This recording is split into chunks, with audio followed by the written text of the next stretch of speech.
एक अर्दली पानी में थूक कर अपने जज साहब को पिला रहा है। जज साहब को पूरा ड्रम रखा हुआ रसगुल्ला बना के उसमें एक आदमी लैट्रिन कर रहा है, लोग बिस्किट के ऊपर पेशाब कर रहे हैं, वो वीडियो आ चुका है।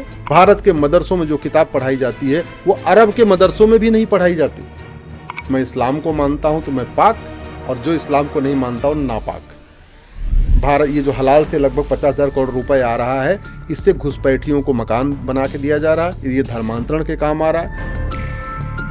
मैं कह रहा हूं जज, कलेक्टर, कप्तान भी इस अपने आप इस टैक्स को नहीं भर सकते। अलगाववाद, कट्टरवाद, जिहाद, मजहबी उन्माद ये बहुत कम हो जाएगा, पत्थरबाजी कम हो जाएगी, देश विरोधी गतिविधियां कम हो जाएंगी। क्यों? लोग एनआरसी चिल्लाते ना, एनआरसी लाओ, एनआरसी लाओ, एनआरसी लाओ। मैं कह रहा हूं एनआरसी की जरूरत ही नहीं है, केवल कठोर कानून बनाओ, कानून का ऐसा खौफ पैदा हो जाएगा ये अपने आप भाग जाएंगे, और जो इनके मददगार हैं वो खुद ही उनको भगा देंगे।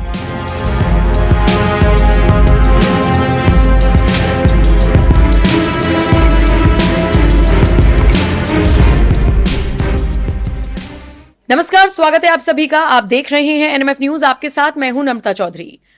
अभी हाल ही में बजट पेश हुआ है।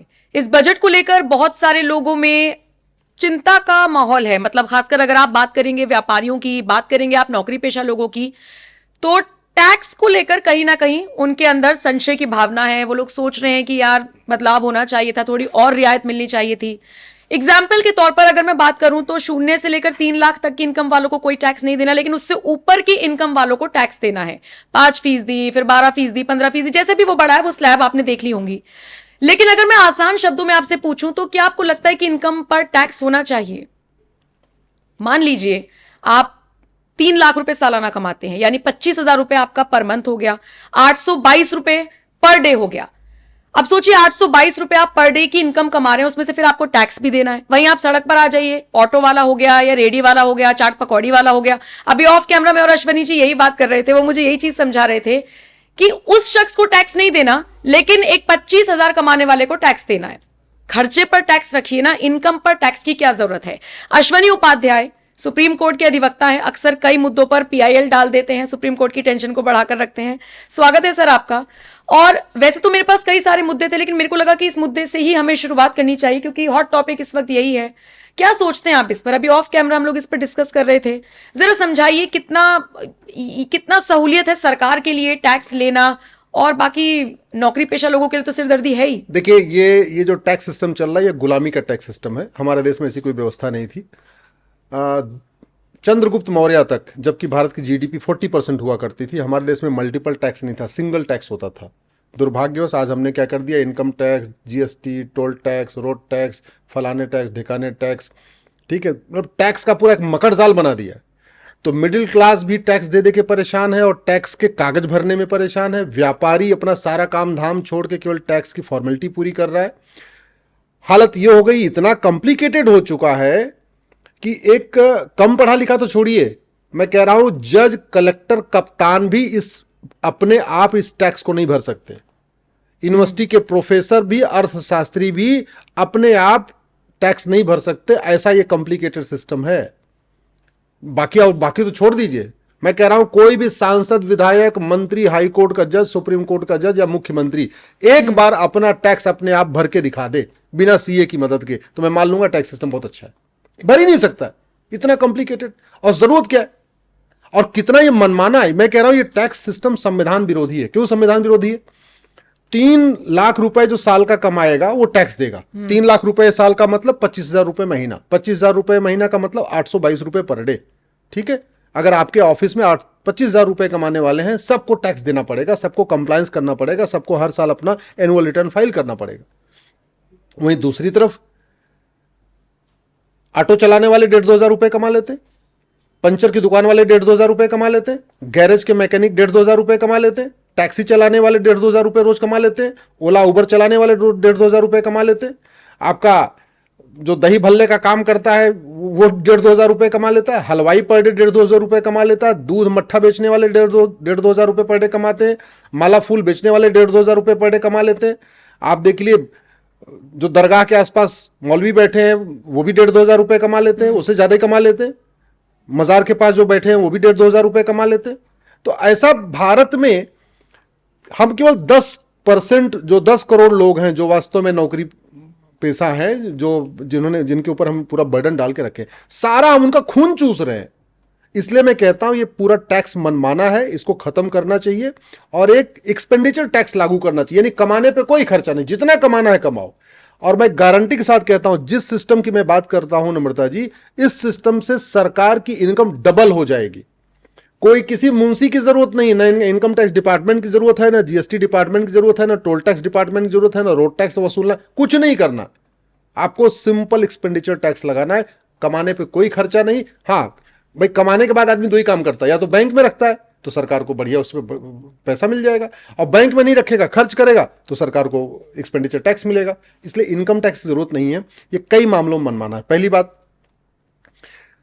सरकार का वित्त मंत्रालय कहता है कि 3 लाख रुपए पाने वाला अमीर है, हम उससे टैक्स लेंगे, और सरकार का सोशल जस्टिस मिनिस्ट्री कहता है कि 8 लाख रुपए पाने वाला गरीब है, हम उसको रिजर्वेशन देंगे। भाई ओबीसी में जो क्रीमी लेयर है 8 लाख है, जो ईडब्ल्यूएस सिस्टम आया 8 लाख है, तो सरकार का ही एक डिपार्टमेंट कह रहा है 8 लाख रुपए पाने वाला गरीब है उसको रिजर्वेशन देना है, और सरकार का दूसरा डिपार्टमेंट वित्त मंत्रालय कह रहा है 3 लाख रुपए पाने वाले अमीर हैं, इनसे हमको टैक्स लेना है। तो ये अपने आप में कंट्राडिक्शन हो गया। दूसरा, नॉर्थ ईस्ट के राज्यों में जिसको हम ट्राइबल के नाम पे छूट दे के बैठे हुए हैं, और नॉर्थ ईस्ट चाहे वो मिजोरम हो, चाहे मेघालय हो, चाहे मणिपुर हो, चाहे नागालैंड हो, चाहे त्रिपुरा हो, वहां के तथाकथित ट्राइबल, मैं तथाकथित ट्राइबल कह रहा हूं, पहली बात तो ऑलरेडी कन्वर्ट हो चुके हैं, सब क्रिश्चियन हो चुके हैं, इसके बाद भी ट्राइबल बने हुए हैं। पेट्रोल पंप के मालिक हैं, गैस एजेंसी के मालिक हैं, मेडिकल कॉलेज के मालिक हैं, इंजीनियरिंग कॉलेज के मालिक हैं, उनके पास बड़ी बड़ी हॉस्पिटलें हैं, करोड़पति, अरबपति, खरबपति हो चुके हैं, फैक्ट्रियों के मालिक हैं, बड़ा बड़ा व्यापार कर रहे हैं, विदेशों में उनके मकान हैं, भारत के अंदर अलग अलग शहरों में उनके मकान हैं, उनके बच्चे अच्छे खासे प्रोफेशनल हो चुके हैं, वो कोई चार्टेड अकाउंटेंट हो चुका है, कोई जो है इंजीनियर हो चुका है, कोई डॉक्टर हो चुका है, सब कुछ हो चुके। इसके बावजूद एक रुपए टैक्स नहीं देते, क्यों? ट्राइबल के नाम पर उनको छूट दे रखा है, तो ये भी मनमाना। तो मैं इसलिए कह रहा हूं ये टैक्स सिस्टम पूरी तरीके से मनमाना है। इसकी वजह से मिडिल क्लास और जो भी टैक्स पेयर है बहुत ज्यादा टेंशन में है। उसका आधा टाइम इस बात में जाता है कि कोई हमसे गलती ना हो जाए, कोई भूल चूक ना हो जाए। ऐसा सिस्टम बना रखा है कि अगर आप छोटा सा व्यापार करते हैं तो भी आपको एक अकाउंट डिपार्टमेंट रखना ही पड़ेगा, एक अकाउंटेंट रखना पड़ेगा केवल इसी का लेखा जोखा करने के लिए। छोटा सा भी काम करते हैं तो भी आपको साल के अंत में सीए के पास जाना ही पड़ेगा, उसको भी अपना एक खर्चा देना पड़ेगा।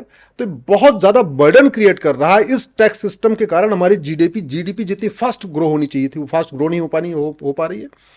व्यापारियों का शोषण होता है, बिजनेस व्यापार करने वालों को, कभी इनकम टैक्स इंस्पेक्टर आके धमकाएगा, कभी जीएसटी इंस्पेक्टर आके धमकाएगा, कभी वैट वाले धमकाएंगे, कभी टीडीएस वाले धमकाएंगे, कभी ये धमकाएंगे, कभी वो धमकाएंगे, दुनिया भर का धमकाएंगे। इस टैक्स के चक्कर में आप देख लीजिए जहां जहां टोल टैक्स है वहां गाड़ियों का जाम काफिला भी लगा रहता है, तो टोल टैक्स पे भी लोग परेशान हो रहे हैं। मैं ये कह रहा हूं आप केवल इतना काम करिए, सारे टैक्स खत्म कर दीजिए।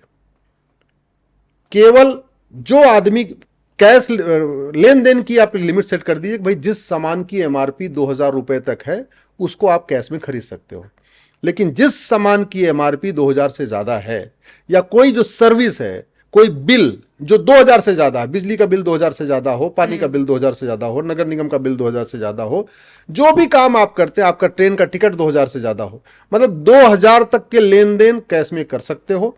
2000 रुपए का ऊपर का जो लेन देन होगा उस पर आपको 1% देना है expenditure tax, banking transaction tax. 1% का मतलब कि आपने अगर 1000 का सामान खरीदा तो आपको 1010 रुपए देना है, आपने 1 लाख का सामान खरीदा तो आपको 1,01,000 देना है, इतने हुआ। अरे भैया जब सारे टैक्स खत्म हो जाएंगे, income tax, TDS, GST, VAT, ये फलाने ठिकाने, तो बड़े खुशी खुशी आदमी 1 लाख की परचेजिंग करेगा तो 1000 रुपये दे देगा। क्यों? क्योंकि तो उसका टेंशन खत्म हो गया, उसको सीए के पास नहीं जाना, उसको अकाउंटेंट नहीं रखना, उसको कोई कंप्लायंस नहीं करना, उसको बार बार फॉर्म नहीं भरना, हर साल उसको मत्थापच्ची नहीं करना, तो बड़े खुशी खुशी दे देगा। भारत की जीडीपी बढ़ जाएगी, सरकार की तिजोरी डबल हो जाएगी, और जो ये इंस्पेक्टर राज चलता है ये खत्म हो जाएगा। और यही नहीं, मैं कहता हूं इस टैक्स सिस्टम से नम्रता जी अलगाववाद, कट्टरवाद, जिहाद, मजहबी उन्माद ये बहुत कम हो जाएगा, पत्थरबाजी कम हो जाएगी, देश विरोधी गतिविधियां कम हो जाएंगी। क्यों? अब आपको मैं बताता हूं कैसे। भारत विरोधी जितने भी काम होते हैं सब कैश में होते हैं, कैश लेन देन पे होते हैं। अल्टीमेटली हर चीज के लिए फंडिंग आती है। देश विरोधी लेख लिखने के लिए कैश में फंडिंग होती है, देश विरोधी नक्सलियों को फंडिंग कैश में होती है, माओवादियों की फंडिंग कैश में होती है, जिहादियों की फंडिंग कैश में होती है, पत्थरबाजों की फंडिंग कैश में होती है, घुसपैठियों की फंडिंग कैश में होती है, धर्मांतरण की फंडिंग कैश में होती है। जब आपने 100 रुपए से बड़े नोट बंद कर दिया, 2000 रुपए से महंगे सामान का कैश लेन देन बंद कर दिया, तो वो जो घुसपैठिया है या घुसपैठिया का जो समर्थक है, जो उसको उसके डॉक्यूमेंट बना बना के देता है, आधार, राशन कार्ड, ड्राइविंग लाइसेंस, वो पैसा खाएगा थोड़ी। अब मान लीजिए जो घुसपैठियों के डॉक्यूमेंट बनाते हैं, कौन बनाते हैं? ये नगर मतलब सरकारी जो बाबू हैं, दलाल बनाते हैं। कमाता वो 50,000 रुपए महीने का है तनख्वाह, लेकिन ऊपर से खूब कमाई हो रही है, तो बढ़िया बढ़िया महंगी घड़ियां खरीद रहा है, महंगे बाइक खरीद रहा है, महंगी पेन खरीद रहा है, फ्लैट खरीद रहा है, फार्म हाउस खरीद, सब कुछ खरीद रहा है। तो जैसे ही आपने ये कह दिया कि भैया 2000 रुपए से ऊपर तो कैश में कुछ खरीद ही नहीं सकते, तो वो जो पैसा इकट्ठा करता है वो करेगा क्या? जब खर्च ही नहीं कर पाएगा, पैसा खाएगा थोड़ी। बैंक में डालेगा तो भी सरकार को पता चल जाएगा यार इसकी कमाई तो 50,000 रुपए है, हर महीने 2 लाख रुपए बैंक में डाल रहा है, तो फिर पकड़ा जाएगा। बैंक में नहीं डालेगा, कुछ खर्च करेगा, मान लो महंगे होटल में गया, फ्लाइट से गया, यहां गया, वही घूमेगा, टहलेगा, लग्जरी लाइफ जिएगा। यही तो लोग नंबर 2 का काम करते हैं, लग्जरी लाइफ जीने के लिए। तो जैसे लग्जरी लाइफ जिएगा वो जी नहीं पाएगा, क्योंकि आपने तो सेट कर दिया कि 2 लाख 2,000 रुपए से ऊपर तो आप कैश में काम ही नहीं कर सकते हो। तो जैसे ही वो टिकट खरीदा, ये खरीदा, महंगा फोन खरीदा, महंगी जूते खरीदे, सब कुछ खरीदा, तो सरकार के पास ऑटोमेटिक दिल्ली में बैठे बैठे उस सरकार के पास आ रहा है कि भैया इसका देखो, इस आधार नंबर पे आपको केवल आधार से लिंक करना है, हर व्यक्ति के आधार को यूज करना है। सरकार को पता चलेगा कि भाई बंगाल में एक बाबू है नगर निगम में, तनख्वाह इसकी 50,000 रुपए है और साल में होना चाहिए था 6 लाख रुपए, ये तो साल में 20 लाख रुपए की शॉपिंग कर चुका है। तो आपको ना कोई छापा मारना है, ना सीबीआई का काम बहुत हल्का हो जाएगा, ईडी का काम बहुत हल्का हो जाएगा, और दिल्ली में बैठे बैठे वो सरकारी डाटा, आधार खुद ही बताता रहेगा कौन आदमी कितना करप्ट है, कौन आदमी कितना ईमानदार है। क्योंकि जैसे जैसे आप ट्रांजेक्शन करोगे आपके आधार में चढ़ता जाएगा, चढ़ता जाएगा, चढ़ता जाएगा। सिस्टम आपको बता देगा कि भैया अश्विनी उपाध्याय साल में इतना कमाते हैं लेकिन खर्च तो इतना कर रहे हैं, नम्रता साल में इतना कमाती है, खर्च तो इतना कर रही है, तो फट से सरकार पकड़ लेगी। तो मेरा ये कहना है, इससे टैक्स जो पेयर है उनका बर्डन भी कम हो गया, सब लोग टैक्स भी देना शुरू कर देंगे, सबके पास टैक्स भी आएगा। आपके जो फालतू वाले डिपार्टमेंट हैं, नॉन प्रोडक्टिव डिपार्टमेंट, भाई ये GST department, income tax department, ये जितने डिपार्टमेंट हैं, ये कोई मैन्युफैक्चरिंग करते हैं क्या? कोई प्रोडक्टिव काम करते हैं क्या? नहीं। क्या मुंशीगिरी करते हैं? मुंशी वाला काम करते हैं, आपसे पैसा वसूल के लाके दे रहे, लेकिन उसमें कितनी कहानियां होती हैं, और फिर इनके इतने खुद के कितने खर्चे। आप भारत के सारे इनकम टैक्स ऑफिस का खर्चा निकाल लीजिए, भारत के सारे जीएसटी ऑफिस का खर्चा निकाल दीजिए, इनकम टैक्स जीएसटी डिपार्टमेंट के कमिश्नर से लेके चपरासी तक का वेतन भत्ता, गाड़ी बंगला निकाल लीजिए, कितना खर्च होता है। जितना कमाते हैं उसका, जितना इनकम टैक्स आता है उसका बहुत बड़ी मात्रा में इनकम टैक्स के ऊपर वेतन भत्ता, गाड़ी बंगला में चला जाता है। जितना जीएसटी आता है उसका बहुत बड़ा रकम इनकम टैक्स जीएसटी डिपार्टमेंट के ऊपर खर्च हो जाता है, उनके वेतन भत्ता, गाड़ी बंगला में। तो जरूरत ही नहीं है, ना इनकम टैक्स डिपार्टमेंट की जरूरत है, जीएसटी डिपार्टमेंट की जरूरत ही नहीं है। और अलगाववाद, कट्टरवाद, जिहाद भी कम होगा, सरकार का खजाना भी बढ़ेगा, मेंटल टेंशन भी कम होगी, और सब लोग मजबूरी में ईमानदार हो जाएंगे, न चाहते हुए भी ईमानदार हो जाएंगे। क्यों? क्योंकि घूस लेके करेंगे क्या? बैंक में रखेंगे तो भी पकड़े जाएंगे, खर्च करेंगे तो भी पकड़े जाएंगे, पैसा खा तो सकते नहीं है। इस सिस्टम के आने के बाद हालत ये हो जाएगी कि आप किसी को घूस दोगे तो घूस लेगा नहीं, आपका काम ऐसे कर देगा। तो इसको लेके पीआईएल डालिए आपने? मेरी पीआईएल चल रही है, सरकार को नोटिस हो रखा है, सरकार को नोटिस हो रखा है। ठीक है। अच्छा, ये तो टैक्स उसमें मतलब हमारा केवल इतना कहना है कि पहले इसमें 2-3 काम करना पड़ेगा। 100 रुपए से बड़ी नोट बंद करना पड़ेगा। वो जरूरी इसलिए है क्योंकि भारत में जितनी बड़ी नोट होती उतना ज्यादा हवाला होता है, जितनी बड़ी नोट होती उतना ज्यादा ब्लैक मनी होता है, जो जितनी बड़ी नोट होती उतनी ज्यादा मनी लॉन्ड्रिंग होती है। ये पूरी दुनिया का रीत है। इसलिए आप यूएस को उठा के देख लीजिए, यूरोप को उठा के देख लीजिए, उनकी मैक्सिमम करेंसी 100 है। जितनी छोटी करेंसी होगी उतना ज्यादा ब्लैक मनी कम होगा, उतना ज्यादा हवाला कम होगा। जितनी छोटी करेंसी होगी उतनी अराजकता कम होगी, क्योंकि जितने गलत काम होते हैं ये सब कैश में होते हैं, बड़ी नोट के जरिए होते हैं। भाई आपके मान लीजिए एक इतनी बड़ी अटैची है, उसमें अगर आपने 2000 की नोट डाल दिया तो वो 20 करोड़ हो जाएगा। उसी में आपने अगर 100 के नोट डाला तो मुश्किल से 1 करोड़ हो पाएगा। तो आपका हवाला कम हो गया। अब जैसे ही ब्लैक मनी कम होती है आपकी ड्रग स्मगलिंग रुक जाती है। इससे बहुत बड़ा फायदा होगा जो मैं टैक्स सिस्टम बता रहा हूं। अल्टीमेटली ड्रग स्मगलिंग का पूरा काम किसमें होता है? कैश में। जब आपने 100 रुपए से बड़ी नोट बंद कर दिया, 2000 रुपए से महंगे सामान का बैन लगा दिया, तो ड्रग स्मगलर वो पैसा कमा के करेगा क्या? वो ड्रग खरीदेगा कैसे? क्योंकि ड्रग तो कैश में खरीदी जाती है। आपने कैश पे तो बैन लगा दिया। ड्रग जो सप्लाई होती है हवाला के जरिए होती है, तो हवाला जब बंद हो जाएगा तो ड्रग स्मगलिंग बंद हो जाएगी। ड्रग स्मगलिंग बंद हो जाएगी, हमारी यंग जनरेशन जो बर्बाद हो रही है ड्रग में वो बचेगी। आप अवैध हथियारों का जितना काम होता है, नक्सलियों के जो अवैध हथियार आते हैं, माओवादियों के अवैध हथियार आते हैं, मणिपुर में जो कुकी के पास अवैध हथियार, इतने बड़े बड़े महंगे हथियार पकड़े जाते हैं, कैसे होते हैं? इनकी ब्लैक मनी से फंडिंग होती है। जब आपने 100 रुपए से बड़ी नोटी बंद कर दिया, 2000 से महंगे सामान का कैश लेन बंद कर दिया, अवैध हथियार की सप्लाई बंद हो जाएगी। जो महिलाओं की तस्करी होती है, छोटी छोटी बच्चियों की तस्करी होती है, बंगाल, बिहार, असम से नहीं, छोटी छोटी बच्चियां बेची जाती हैं। वो जो बच्चियों की तस्करी होती है, वो ऑनलाइन थोड़ी होती है, बैंक के जरिए थोड़ी होती, कैसे होती है? कैश में होती है। जब आपने कैश को ही रोक दिया तो मानव तस्करी रुक गई। कैश को आपने रोक दिया, नशा तस्करी रुक गई। कैश को आपने रोक दिया, हथियारों की तस्करी रुक गई। कैश को आपने रोक दिया तो जो अलगाववादियों, कट्टरपंथियों, जिहादियों, मजहबी उन्मादियों की जो फंडिंग हो रही वो भी रुक गई, तो उस पर भी कंट्रोल आया। तो भारत में शांति आएगी, भारत में समृद्धि आएगी, भारत में खुशहाली आएगी, भारत में अराजकता कम होगी। जो मैं यूनिफॉर्म टैक्स सिस्टम की बात कर रहा हूँ, वन नेशन वन टैक्स की बात कर रहा हूँ। और सबसे बड़ी बात, बिजनेस व्यापार बहुत बढ़ेगा और भारत में एक कहते नहीं कि जो अराजकता है वो रुक जाएगी। थूक जिहाद कैसे बंद होगा? आप कहेंगे एकदम से ये टॉपिक कहाँ से आ गया। मेरा पहला सवाल यही था, लेकिन ऑफ कैमरा क्योंकि हमने बजट को लेके बात की तो मुझे लगा उससे शुरुआत करनी चाहिए। सोशल मीडिया पर एक वीडियो वायरल हो रहा है, आपने शायद अपने एक्स अकाउंट पर भी उसको शेयर किया है। एक अर्दली पानी में थूक कर अपने जज साहब को पिला रहा है। जज साहब को, अब बताइए, जज साहब भी थूका हुआ पानी पी रहे हैं। और फिर अगर आप सुप्रीम कोर्ट के जज की बात सुनेंगे, सुना होगा अगर आपने, जस्टिस साहब जो हैं जो कह रहे हैं कि शायद वो केरल या दक्षिण के किसी राज्य का एग्जाम्पल दे रहे हैं, जिसमें वो कह रहे हैं कि मैं एक वहां पर शुद्ध शाकाहारी भोजनालय था मुस्लिम का और एक हिंदू का, और मैं मुस्लिम के यहाँ पर खाना खाता था। ये उनका तर्क है। लेकिन सिर्फ इस वीडियो की ही नहीं, बहुत सारे ऐसे मामले सामने आए हैं जहां पर ये सारी चीजें हुई और फिर सोशल मीडिया पर थूक जिहाद, अगर आप अभी भी जाकर देखेंगे तो बहुत सारे वीडियो सामने आए। इस पे कैसे रोक लगेगी? फिर योगी सरकार ने अगर थोड़ा बहुत एक्शन लिया भी तो फिर आप जानते हैं सुप्रीम कोर्ट का फैसला क्या आया था। नम्रता जी, आपके सवाल में दो सवाल है। पहला सवाल तो ये कि क्या ये योगी सरकार जो कर रही है नेम प्लेट लगाने वाली, ये ठीक है कि नहीं है, ये करना चाहिए कि नहीं करना चाहिए? तो उसका मैं पहले जवाब दे देता हूं कि भारत का संविधान में एक आर्टिकल 19 है। मैं जितनी बात करता हूं सब संविधान से करता हूं, उसके बाहर नहीं जाता हूं। आर्टिकल 19 दो फंडामेंटल राइट देता है, राइट टू इन्फॉर्मेशन और राइट टू नो। मतलब हमें यह जानने का अधिकार है कि मैं आपके यहां आया हूं तो आपका असली नाम क्या है, ठीक है, मैं आपसे मिल रहा हूं तो आप कौन है, ये मुझे जानने का अधिकार है। तो राइट टू नो और राइट टू इन्फॉर्मेशन हमारा फंडामेंटल राइट। ऐसे दो कानून बने हुए हैं, पार्लियामेंट ने बनाया है। एक है फूड सेफ्टी एक्ट और दूसरा consumer protection act. Consumer protection act Bharat के सभी कंज्यूमर को यह जानने का अधिकार देता है कि जो चीज वो प्रोडक्ट खरीद रहा है उसको बनाया किसने है, और जो प्रोडक्ट वो खरीद रहा है वो उसको बेच कौन रहा है। तो विक्रेता का नाम और मैन्युफैक्चरर का नाम, ये कंज्यूमर प्रोटेक्शन एक्ट देता है। एक और कानून है food safety act. Food safety act ये कहता है कि जो खान पान की वस्तुएं हैं वो शुद्ध होनी चाहिए, वो कंज्यूमर को पूरी तरीके से शुद्ध मिलनी चाहिए, और कंज्यूमर को यह अधिकार है कि उसको विक्रेता का नाम, बेचने वाले का नाम, खरीदने वाले का नाम जाने। और उसके बाद तो ऐसा हो गया, आपको याद है 15-20 साल पहले जो बिस्किट के पैकेट आते हैं उसमें ये नहीं लिखा रहता था जिसमें कितने % शुगर है, कितने % मैदा है, कितने %, ये सब नहीं लिखा रहता था। ये उस कानून के बाद आया कि इवन जो प्रोडक्ट है, आप बिस्किट खरीद रहे हो, उसमें कौन सा सामान कितना है, कितना % है, वो भी लिखा होना चाहिए। दूसरा, वो बिस्किट बेच कौन रहा है, हमको वो भी जानने का अधिकार, क्योंकि अगर बिस्किट नकली हो गया हम शिकायत किससे करेंगे अगर असली आदमी को नहीं जानते। तो पहली बात तो ये कि योगी सरकार ने जो काम किया बिल्कुल संविधान सम्मत काम किया है। बिल्कुल मुझे लगता है ये काम देश के सभी राज्य सरकारों को करना चाहिए। संविधान सबके लिए लागू है, आर्टिकल 19 सबके लिए है, पूरे देश में है, सभी राज्यों में है।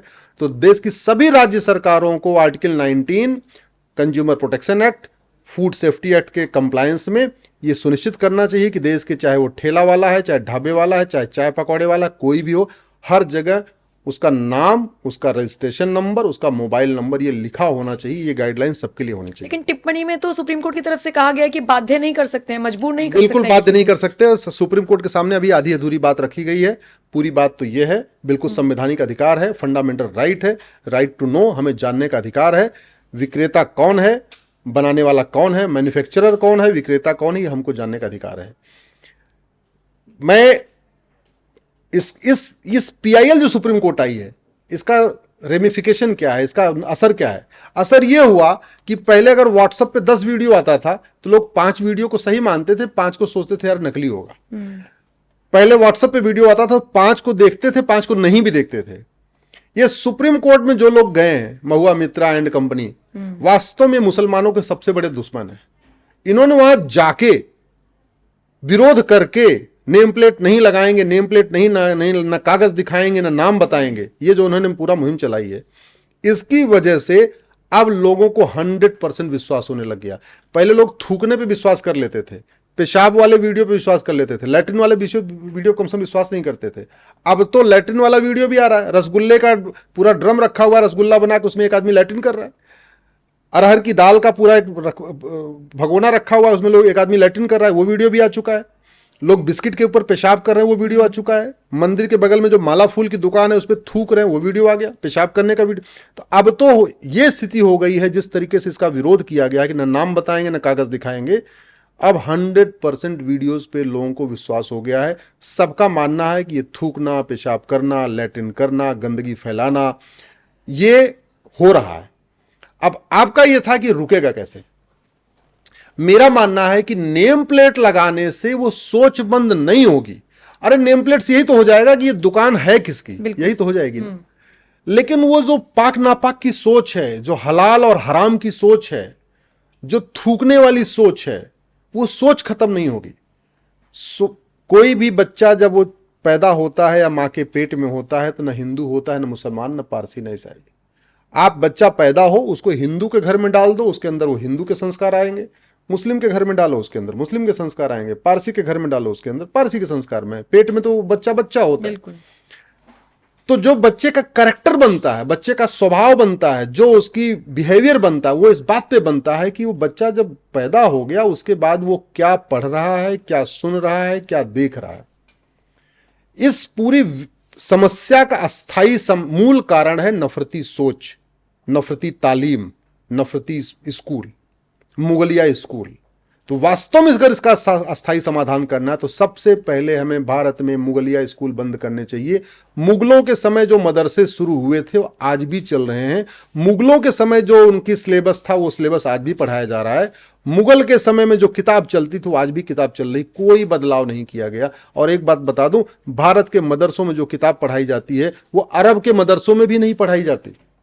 अरब के लोग तो पहली बात भारतीयों को मुस्लिम मानते ही नहीं है, वो तो कहते हैं तो कन्वर्टेड हिंदू हैं या हिंदू बोलते हैं।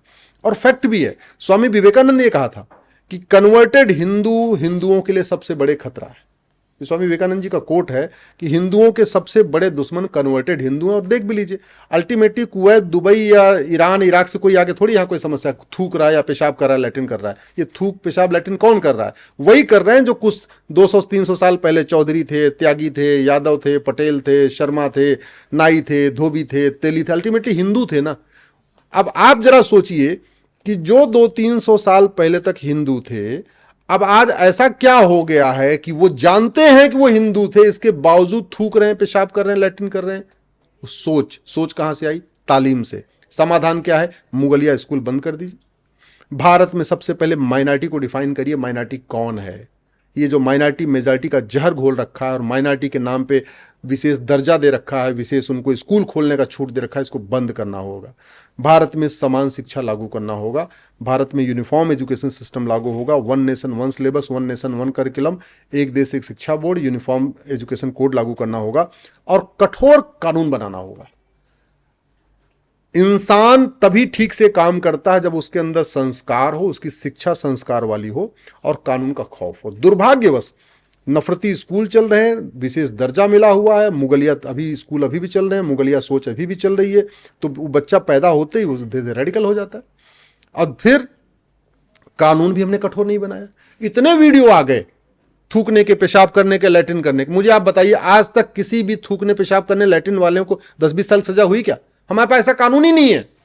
हमारे पास ऐसा कानून नहीं है कि हम थूकने, पेशाब करने, लैट्रिन करने वाले जो खान पान के सामान पे थूकते, पेशाब करते हैं, लैट्रिन करते हैं, माला फूल पे करते हैं, उनको हम 10-20 साल सजा का प्रावधान करते हैं। आखिर क्या कारण है कि दुबई में भी तो मुस्लिम रहते हैं, हिंदू रहते हैं। आपने कभी सुना कि दुबई का जो मुस्लिम है वो दुबई के हिंदुओं के खाने पान के सामान पे थूकता हो, पेशाब करता हो, लैट्रिन करता हो? अरब में कोई थूकता, पेशाब करता, लैट्रिन क्यों नहीं लैट्रिन करता? कभी आपने चीन में सुना कि कोई वहां का बंदा दूसरे के खान पान के सामान पे थूक रहा हो, पेशाब कर रहा हो, लैट्रिन कर रहा हो? ये भारत में क्यों हो रहा है? इसका मतलब थूकना, पेशाब करना, लैट्रिन करना विश्वव्यापी समस्या नहीं है, क्योंकि पूरी दुनिया में नहीं है। इसका मतलब थूकना, पेशाब करना, लैट्रिन करना लाइलाज समस्या नहीं है, क्योंकि ये तो दुबई में नहीं है, अरब में नहीं है, कुवैत में नहीं है, ईरान में, क्या बोलते हैं आपके, सिंगापुर में नहीं है, जर्मनी में नहीं है, अमेरिका में नहीं है, रूस में नहीं है। भारत की शिक्षा व्यवस्था को बदलना पड़ेगा और कठोर दंड की व्यवस्था करना पड़ेगा। शिक्षा में संस्कार हो, कानून का खौफ हो, फिर बिल्कुल सब ठीक से चलेगा। और नहीं तो नेम प्लेट लगाने से ये अस्थाई समाधान नहीं है। नेम प्लेट्स के लिए इतना हो जाएगा कि नेम प्लेट रहेगी, लोग देखेंगे और वहां से चले जाएंगे। और फिर उनके हाथ में है कि उनको जाना है या नहीं जाना जाना, नहीं, बस इतना ही है, अस्थाई समाधान नहीं है। अच्छा, हलाल सर्टिफाइड प्रोडक्ट्स को लेकर भी काफी कंट्रोवर्सी हो रही है। मैं तो अभी एक कहीं पे खबर पढ़ रही थी कि दक्षिण के किसी राज्य में हलाल बिल्डिंग खड़ी कर दी गई है। ये आप मुझे हलाल का कॉन्सेप्ट समझाएंगे, हलाल क्या है और क्यों इसको लेकर इतना विवाद है? फिर ये हलाल सर्टिफाइड प्रोडक्ट्स क्या है? बहुत सारे लोग सुनते हैं लेकिन समझ नहीं पाते, कंफ्यूजन रहता है। देखिए, एक है पाक नापाक, ठीक है, कि मैं पाक हूं, मैं इस्लाम को मानता हूं तो मैं पाक, और जो इस्लाम को नहीं मानता हूं नापाक। ऐसे ही दूसरी एक और कॉन्सेप्ट है हराम और हलाल, कि जो इस्लामिक तरीके से चीजें हो रही हैं वो हलाल हैं और जो नहीं है वो हराम है। जैसे एक कॉन्सेप्ट सुनाओ, झटका और हलाल। ठीक है, अल्टीमेटली ये बहुत बड़ा एक ड्रामा है, पाखंड है भारत को इस्लामाइज करने का। इससे पैसा कमाया जा रहा है और ये हलाल इकोनॉमी लगभग 50,000 करोड़ की हो चुकी है अब तक भारत में। कुछ नहीं करना, केवल स्टैंप लगा रहे हैं। कुछ संगठन बन गए हैं भारत के अंदर, वो जैसे आपका एफएसएसआई है, वो खाने पान के सामान पे अपना मुहर लगा के देता है, ठप्पा लगा के देता है। हम मान लेते हैं भैया चलो एफएसएसआई का ठप्पा लग गया तो ये खान पान का सामान अच्छा है, इसमें कोई नुकसानदायक चीज नहीं है। ऐसे ही उन्होंने पैरेलल में अपने एक संगठन बना लिया है और वो हलाल सर्टिफिकेशन दे रहे हैं। उसका केरल में भी एक सेंटर है, आपके उत्तर प्रदेश के देवबंद में भी उसका एक सेंटर है, आपके बरेली में भी एक सेंटर है, आपके अहमदाबाद में भी एक सेंटर है। ऐसे भारत में अलग अलग स्थानों पे वो उनको बस पैसा कमाने का एक जरिया बन चुका है, बाकी वो कुछ नहीं कर रहे हैं ये। और इसलिए चल रहा है ये हलाल वाला काम क्योंकि भारत में हमने इसके खिलाफ कठोर कानून नहीं बनाया। ये हलाल हराम का कॉन्सेप्ट सिंगापुर में नहीं है, ये हलाल हराम का कॉन्सेप्ट रूस में नहीं है, ये हलाल हराम का कॉन्सेप्ट अमेरिका में भी नहीं है। ये हलाल हराम का कॉन्सेप्ट भारत में ही चल रहा है, पाकिस्तान में भी है, बांग्लादेश में भी, लेकिन भारत में मैं उनकी बात क्यों करूं? भारत में इसलिए चल रहा है कि भाई आप जब खान पान के जो सामान है उस पर एक बार एफएसएसआई ने क्लियर कर दिया तो उस पर दूसरा सर्टिफिकेट क्यों चाहिए? वो कौन होता? तो जैसे हो क्या रहा है कि एक संस्था है, उसका नाम है मुस्लिम पर्सनल लॉ बोर्ड।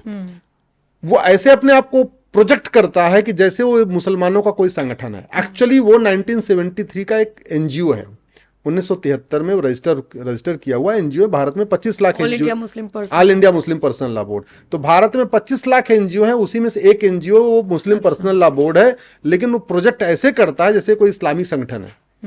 ऐसे ही जितने हलाल वाले सर्टिफिकेशन दे रहे हैं, ये भी इन्होंने एनजीओ बना रखा है, अपनी दुकान खोल रखी है, लेकिन ऐसे वो उसको एक्सप्रेस कर रहे हैं कि भैया हम हलाल कर देंगे, हलाल का ठप्पा लगा देंगे, तभी उसको मुसलमान खरीदेंगे। नहीं तो मतलब मुसलमानों को सामान बिके, उसके बदले वो बकायदा हलाल लगा के अपना ठप्पा बेच रहे हैं। नहीं तो मुसलमानों को ही बेचना उद्देश्य है या हिंदुओं को बेचना है? नहीं, वो तो सबको बेच रहे हैं, वो तो सबको बेच रहे हैं। तो हलाल में ऐसा क्या है, उस प्रोडक्ट्स में ऐसा क्या है? कोई नहीं, कुछ नहीं है, केवल ठप्पा है बस, अलग से कोई कुछ नहीं है। वो जो खान पान का सामान, उसका टेस्ट नहीं बदल जाएगा। जो बिल्डिंग हलाल बिल्डिंग है कोई ज्यादा मजबूत नहीं होगी। जो हलाल बिल्डिंग है उसमें सीमेंट वही है, सरिया वही है, मिस्त्री वही है, गारा वही है, सब कुछ वही है। हलाल ठप्पा है। जैसे आपकी बिस्किट है या आपकी कोल्ड ड्रिंक है या बाकी और भी सामान जो हलाल आ रहे हैं, तो ऐसा नहीं कि उसका कंटेंट बदल जा रहा है, उसका रेशियो बदल जा रहा है, उसमें कोई बहुत ऐसा कोई सामान डाल दिया जा रहा है जिसको खाने के बाद दिमाग तेज चलेगा या शरीर स्वस्थ हो जाएगा, ऐसा कुछ नहीं है। एक हलाल ठप्पा है और इस हलाल इकोनॉमी के खिलाफ कठोर कार्रवाई जरूरी है। इसको बैन करना जरूरी है, ऐसे संगठनों को ऊपर बैन करना जरूरी है, क्योंकि हलाल से जो पैसा आ रहा है ये भारत को इस्लामाइज करने के ऊपर खर्च हो रहा है। भारत ये जो हलाल से लगभग 50,000 करोड़ रुपए आ रहा है, इससे घुसपैठियों को मकान बना के दिया जा रहा है, ये धर्मांतरण के काम आ रहा है, अलगाववादियों की फंडिंग हो रही है, जिहादियों की फंडिंग हो रही है, मजहबी उन्माद फैलाने वालों की फंडिंग हो रही है, घुसपैठियों की फंडिंग हो रही है। सबसे बड़ी बात कि जगह जगह जो अराजकता फैलती है उसमें जो पैसा मिलता है वो भी वहीं से आ रहा है। तो अपने आप में मुझे लगता है इसको तत्काल बैन करने की ज़रूरत है। भारत में 1 नेशन 1 फूड कोड होना चाहिए। भैया जो खान पान का सामान है उस पर एक मुहर लग गई है एफएसआई का, दूसरी मुहर की जरूरत ही नहीं है। और कोई ऐसी जरूरत करे उसको कठोर दंड की, क्योंकि हमारे यहाँ कानून, मैंने कहा ना, अंत में वही आएगा। हलाल क्यों चल रहा है? हलाल के खिलाफ हमारे कानून नहीं, बस। ऐसा लगता है देश में कुछ भी शुरू हो जाता है उसकी तरफ किसी का ध्यान न पुरानी सरकारों का गया है ना आपकी सरकारों का जा रहा है। कम से कम अब तो जागरूक है, अब तो कानून आ जाना चाहिए। नम्रता जी, होता क्या हमारे देश में समस्या जीवियों की बाढ़ आ गई है। समस्या जीवी, जैसे आंदोलन जीवियों की बाढ़ है ना, खूब आंदोलन जीवी हैं, जगह जगह आंदोलन करते रहते हैं। आप जंतर मंतर पे जाओ, 2-4 आंदोलन जीवी आपको हमेशा वहां खड़े नजर आएंगे। ऐसे ही समस्या जीवियों की बाढ़ आ गई।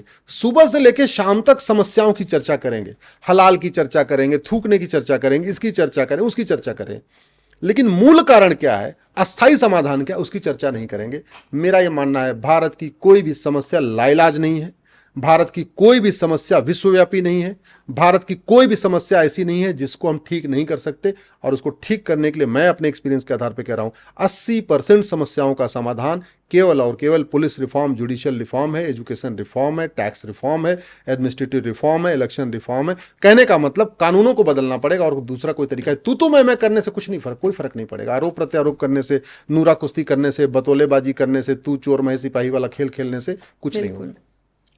ठीक है, एक और मुद्दा है जिस पर हम अक्सर चर्चा करते हैं और अभी इसलिए लाइमलाइट में आ गया क्योंकि निशिकांत दुबे ने संसद में खड़े होकर बोल दिया कि हिंदू गायब हो जाएंगे। वो झारखंड का एग्जाम्पल देते हुए नजर आए, वहीं से वो आते हैं। इसके अलावा उन्होंने बंगाल का जिक्र किया। अच्छा, एक खबर सोशल मीडिया पर ट्रेंड कर रही है कि 60,000 घुसपैठिए यूपी की तरफ हैं। तो इसको कैसे, क्योंकि घुसपैठिए आएंगे तो धर्मांतरण होगा, तो हम तो कहां पर समाधान खोजने की तलाश में, तो समस्या बढ़ती जा रही है। नहीं, पहली बात तो मैं आपको बताऊं कि संसद में जो चर्चा हो रही है, केवल बताया जा रहा है कि घुसपैठिए आ गए, घुसपैठिए आ गए, घुसपैठिए आ गए। संसद में इस बात पे चर्चा नहीं हो रही घुसपैठिए आ कैसे रहे हैं, कैसे गए, बिल्कुल। और घुसपैठिए भारत में क्यों आ रहे हैं, अमेरिका में क्यों नहीं जा रहे हैं, रूस में क्यों नहीं जा रहे हैं, चीन में क्यों नहीं जा रहे हैं, दुबई क्यों नहीं जा रहे हैं, अरब क्यों नहीं जा रहे हैं, कुवैत क्यों नहीं जा रहे हैं, भारतीय क्यों आ रहे हैं, इस पर चर्चा नहीं हो रही है। मैंने 2017 में पीएल फाइल किया था, वो आज भी चल रही है। भारत की सभी राज्य सरकारों को उस पर नोटिस हो रखा है, जिसमें मैंने कहा था कि 5 करोड़ घुसपैठिए आ चुके हैं, अब तो उनकी संख्या ज्यादा हो चुकी है। घुसपैठ अभी बंद हुई नहीं है और घुसपैठियों को निकाला गया नहीं। इसका मतलब पहले 5 करोड़ थे, अब वो 5.5 करोड़ हो चुके हैं। घुसपैठिए बॉर्डर पे 2,000 रुपए दे के आते हैं, अंदर आते हैं, 2,000 रुपए में आधार बनवा लेते हैं, 2,000 रुपए में राशन कार्ड बनवा लेते हैं, 2 से 3,000 रुपए में बर्थ सर्टिफिकेट बनवा लेते हैं, 3,000 रुपए में ड्राइविंग लाइसेंस बनवा लेते हैं। और जब सारा 4-5 कागज हो जाता है, किसी ओटजीवी नेता को पकड़ते हैं। ओटजीवी मतलब जिसको चुनाव लड़ना है, उसको कहते हैं भैया देखो हम 100 लोग हो चुके हैं, एक काम करो हमारा वोटर आईडी में नाम जुड़वा दो, हम तुमको वोट करेंगे। ओटजीवी नेता क्या करता है, उनकी वोटर लिस्ट में नाम जुड़वा देता है, तो पक्के भारतीय हो जाते हैं। घुसपैठ राष्ट्र की सुरक्षा के लिए खतरा है, लेकिन हमारा घुसपैठियों पे एनएसए नहीं लगाया जा रहा है। घुसपैठ देश की एकता अखंडता के लिए खतरा है, फिर भी घुसपैठियों पे यूएपीए नहीं लगाया जा रहा है। घुसपैठ एक वेजिंग वॉर है, इनडायरेक्ट वॉर है। भारत की डेमोग्राफी बदलने के लिए बाकायदा प्लान्ड वे में घुसपैठियों को लाया जा रहा है। इसके बावजूद भी वेजिंग वॉर की धारा नहीं लग रही है। घुसपैठ एक देशद्रोह है, लेकिन फिर भी देशद्रोह की धारा नहीं लग रही है। घुसपैठ एक ऑर्गेनाइज क्राइम है। ऑर्गेनाइज क्राइम से निपटने के लिए गुजरात के पास गुजकोका है, महाराष्ट्र के पास मकोका है और यूपी के पास गैंगस्टर एक्ट है, बिहार के पास गैंगस्टर एक्ट है। फिर भी घुसपैठियों और उनके मददगारों पे गैंगस्टर एक्ट नहीं लग रहा है। मैं गारंटी के साथ कहता हूं नम्रता जी, घुसपैठियों और उनके मददगारों को बहुत जरूरी इलाज करना, क्योंकि घुसपैठिए तो बाहर से आ रहे हैं, मददगार उनके भारत में बैठे हुए। कोई प्रधान उनका मददगार है, कोई पार्षद उनका मददगार है, कोई सरकारी बाबू मददगार है, कोई आधार बना के दे रहा है, कोई राशन कार्ड बना के, जो भी कर रहे हैं। आप ज्यादा नहीं 100-200 घुसपैठियों और उनके मददगारों पे 5 कानून लगा दो, एनएसए लगा दो, यूएपीए लगा दो, देशद्रोह की धारा लगा दो, वेजिंग वॉर लगा दो और गैंगस्टर एक्ट लगा दो।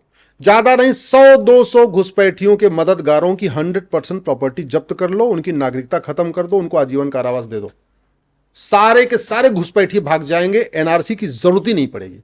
लोग एनआरसी चिल्लाते ना, एनआरसी लाओ, एनआरसी लाओ, एनआरसी लाओ। मैं कह रहा हूं एनआरसी की जरूरत ही नहीं है। केवल कठोर कानून बनाओ, कानून का ऐसा खौफ पैदा हो जाएगा, ये अपने आप भाग जाएंगे और जो इनके मददगार हैं वो खुद ही उनको भगा देंगे। हो क्या रहा है, घुसपैठियों की मदद करता कौन है? लोकल नेता करते हैं, जिनको पार्षद बनना है, प्रधान बनना है, या विधायक बनना है, सांसद बनना है, ये नेता उनकी मदद करते हैं। और घुसपैठियों को बसाया कैसे जाता है? उन स्थानों पर बसाया जाता है जिससे कोई ऑब्जेक्शन न करे। जैसे पार्क में बसा देंगे, रेलवे स्टेशन किनारे बसा देंगे, एयरपोर्ट के किनारे बसा देंगे, हाईवे के किनारे बसा देंगे, जंगल में बसा देंगे।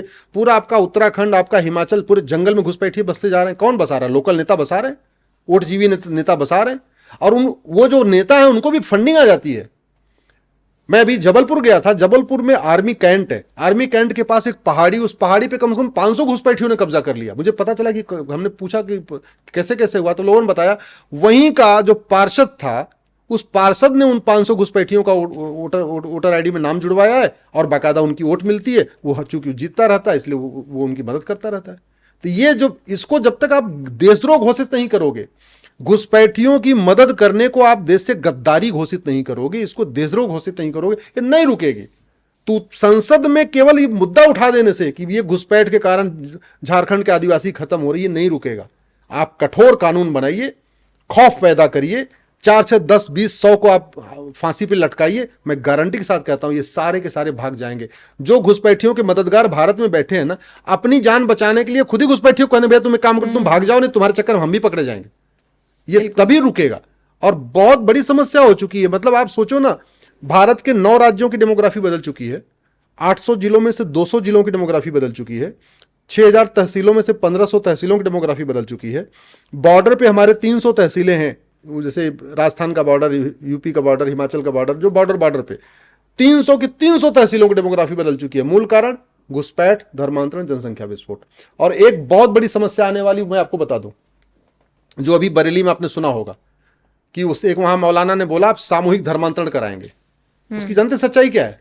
सच्चाई यह है कि 2014 के पहले तक, जब तक यूपीए 1 यूपीए 2 चल रहा था, जब तक कांग्रेस की सरकारें थी या तथाकथित सेकुलर सरकारें थी, तब तक ये घुसपैठिए डॉक्यूमेंट अपने नाम से बनवाते थे, असली नाम से, अकरम के नाम से, रेशम के नाम से, जो उनका असली नाम था। 2014 के बाद से, जब से मोदी जी मतलब बीजेपी की सरकार आई है, अब ये घुसपैठिए हिंदू नाम से डॉक्यूमेंट बनवाते हैं। और खासतौर पे जहां जहां राज्य सरकारें बीजेपी की है, जैसे यूपी हो गया आपका, एमपी हो गया, छत्तीसगढ़ हो गया, हिमाचल पहले भी था, उत्तराखंड हो गया, इन राज्यों में ये घुसपैठिए हिंदू नाम से अपने डॉक्यूमेंट बनवा रहे हैं। और हिंदू नाम से बनवा के जब डॉक्यूमेंट बन जा रहा है, फिर ये 2 साल 4 साल के बाद कोर्ट में अप्लाई क्या कर रहे हैं कि जी हम कन्वर्ट होना चाहते हैं, हम तो मुसलमान बनना चाहते हैं। एक्चुअल में पहले वो मुसलमान थे वो, लेकिन डॉक्यूमेंट उन्होंने हिंदू नाम से बनवा लिया। अब वो ड्रामा कर रहे हैं हम कन्वर्ट हो जाते। जो बरेली में आपने सुना कि, वही मैं सोचूं कि ये तो दावा कर रहे हैं ये मौलाना, तो वो लोग कौन है जो कन्वर्ट होने के लिए तैयार है? नहीं, ये सारे के सारे बांग्लादेशी घुसपैठी हैं। और ये अब ये ड्रामा पूरे देश में शुरू होगा। मैं आपको बता रहा हूं, अगर हमने धर्मांतरण के खिलाफ कठोर कानून नहीं बनाया तो ये ड्रामा पूरे देश में चलेगा। ऐसे पूरी दुनिया में एक मैसेज जाएगा कि पूरा भारत कन्वर्ट होता जा रहा है।